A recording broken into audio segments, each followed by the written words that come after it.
So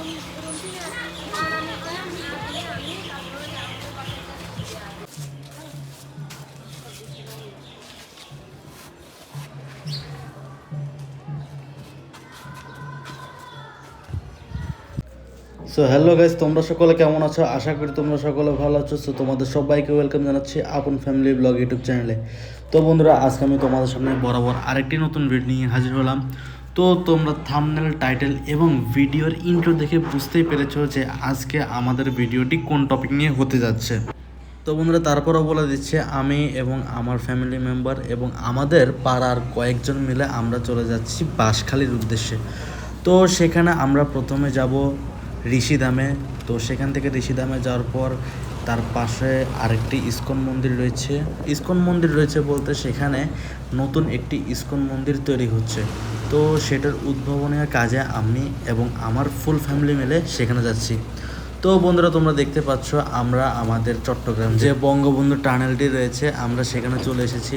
তো তোমরা দেখতে পাচ্ছ সামনে বঙ্গবন্ধু টানেল এবং আমরা আমাদের বাসটি নিয়ে এই টানেলের ভিতরে এখন প্রবেশ করছি। তো আমরা চট্টগ্রাম থাকি, আমাদের ঘর থেকে কিছুটা দূরে কিন্তু এই বঙ্গবন্ধু টানেল, কিন্তু কখনো এই টানেলে যাওয়ার সৌভাগ্য আমার হয়নি। তো আজকে ফাইনালি আমি এবং আমার ফুল ফ্যামিলি মিলে এই টানেলের ভিতরে ঢুকে পড়লাম। তোমরা দেখতেই পাচ্ছ যে টানেলের ভিতরে কতই না সুন্দর। এবং দিনের বেলা আমরা কিন্তু সকালবেলা প্রায় সকাল 7টা কি 8টা বাজতেছে, ওই টাইমে কিন্তু আমরা টানেলে ছিলাম। কিন্তু এর ভেতরে একদম ঘুটঘুটে অন্ধকার এবং এখানে লাইট জ্বালানো রয়েছে। তোমরা যদি এর ভেতরে ঢোকো তাহলে কিন্তু বুঝতেই পারবে না এখন কয়টা বাজতেছে, এখন কি বাইরের দিন নাকি রাত। কারণ তোমরা সকলে জানো এই টানেলটি নদীর তলদেশ হয়ে একদম মাটি দিয়ে তারপরে গিয়েছে। তো দেখতে দেখতে আমরা চলে আসলাম টানেলের অপর মুখে। সামনে দেখা যাচ্ছে কি সুন্দর আলোয় রোশনি। তো আমরা আস্তে আস্তে ধীরে সামনে চলে আসলাম। তো বন্ধুরা, ফাইনালি আমরা টানেল থেকে বেরিয়ে আসলাম এবং চলে আসলাম এই যে টানেলের এরিয়াটি রয়েছে মূল এরিয়ার সেখানে। তো তোমরা দেখতে পাচ্ছ এই জায়গাটা কতই না সুন্দর, আশেপাশে ডানে বামে মানে টানেলের দুই প্রান্তে, এক সাইড অপর সাইড দুইও সাইডে কিন্তু অনেক সুন্দর। তো তোমরা দেখতে পাচ্ছ কতই সুন্দর এবং পরিষ্কার জায়গা এবং রাস্তাগুলো খুবই বিশাল। তো আমরা একটু পরে এখান থেকে বেরিয়ে চলে যাব বাঁশখালীর উদ্দেশ্যে।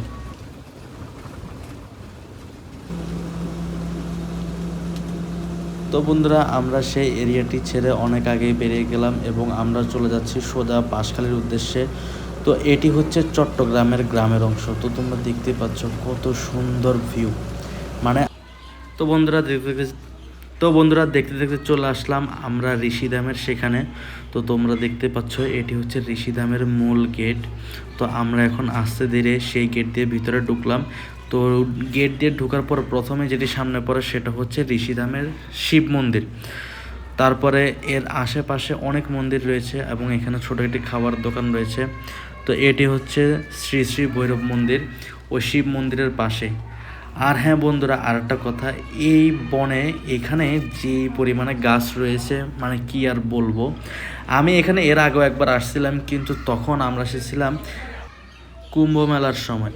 তো বুঝতে পারছো তখন মেলা ছিল, কত মানুষ ছিল, দোকানপাট ছিল। এখন কিন্তু কিছুই নেই, এখন শুধু গাছপালাগুলো রয়েছে। তো এই যে আমরা দেখতে পাচ্ছি কত সুন্দর একটি মন্দির। তো আমরা এখন আস্তে ধীরে চলে যাব সেই মন্দিরটির কাছে। তো আমরা যখন মন্দিরটির কাছে যাচ্ছিলাম তখন দেখতে পেলাম যে সেখানে একটি স্কুলের কিছু ছাত্রছাত্রীরা মিলে সেখানে কীর্তন করতেছে। তো তোমরা দেখতে পাচ্ছ এবং শুনতে পাচ্ছ। আর ভাই, আর একটা কথা, আমরা বাইরে থেকে মন্দিরটা কত সুন্দর করে দেখতে পাচ্ছি বলার বাইরে। যদিও এটা মানে মোবাইলে দেখতে অন্যরকম, আর তোমরা যদি সরাসরি দেখো তাহলে বুঝতে পারবে এটি আরেক রকম। তো তোমরা দেখতে পাচ্ছ সবাই এখানে কি সুন্দর করে কীর্তন করতেছে।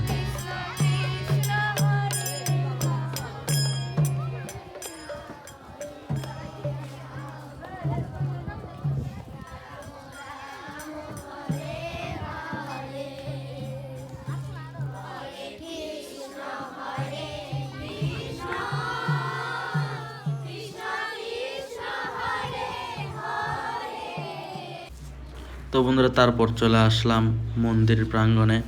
তো তোমরা দেখতে পাচ্ছ মন্দিরের প্রত্যেকটি কারুকাজ কত সুন্দর এবং নিখুঁতভাবে করা হয়েছে।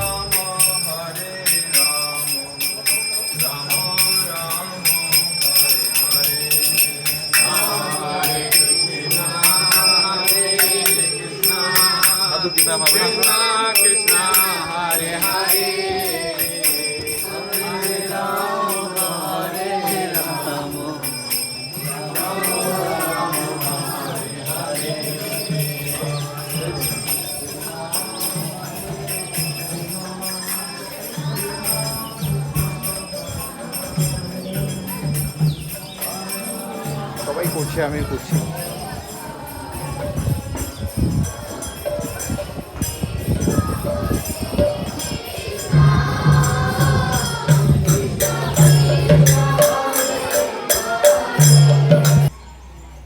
তো বন্ধুরা, তারপর আমরা চলে আসলাম সেই মন্দিরের পাশে একটি কূপের মধ্যে। তো তোমরা দেখতে পাচ্ছ এখানে যে পুকুরটি রয়েছে, এখানে প্রত্যেকবার যখন তীর্থস্থানের সময় আসে তখন বিভিন্ন দূর দূরান্ত থেকে ঋষিরা এসে এখানে স্নান করে। তো আমরা সেখানে চলে আসছি। তো তোমরা দেখতে পাচ্ছ ওই যে সামনে আমার মা, বাবা এবং আমার বোন রয়েছে।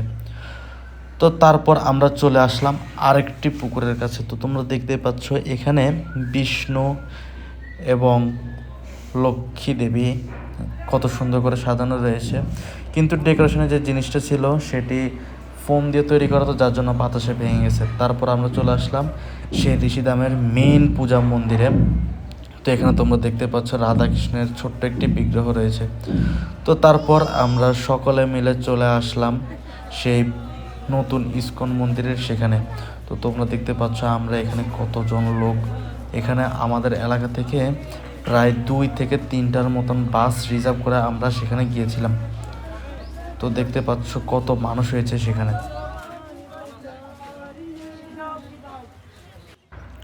তো গাইস, ফাইনালি আমরা চলে আসলাম শ্রী শ্রী গদাধর পণ্ডিত ধামে।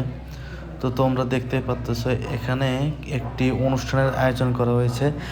বাইরে থেকে দেখলে কিন্তু বোঝা যায় না যে এখানে কি পরিমাণে মানুষ রয়েছে, কিন্তু ভিতরে ঢোকার পর আমরা বুঝতে পারলাম।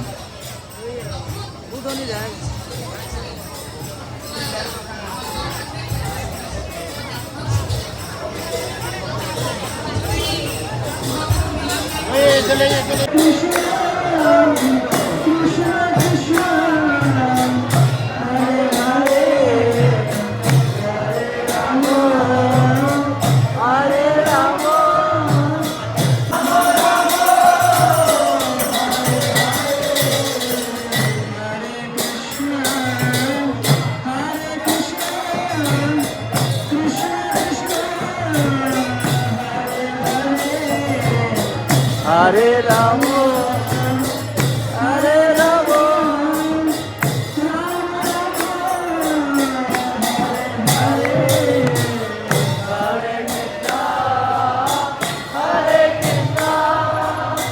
কৃষ্ণ কৃষ্ণ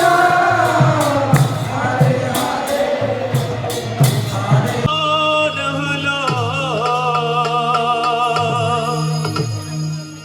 এবার আই কোম্পানির জংশন হলো। ও ভোলা মন শ্রীবাজাঙ্গিনায় সোনার নদিয়ায় এলো রে চৈতন্যের গাড়ি, সোনার নদিয়ায় এলো রে চৈতন্যের গাড়ি, সোনার নদিয়ায়। এবার আই কোম্পানি জংশন হলো।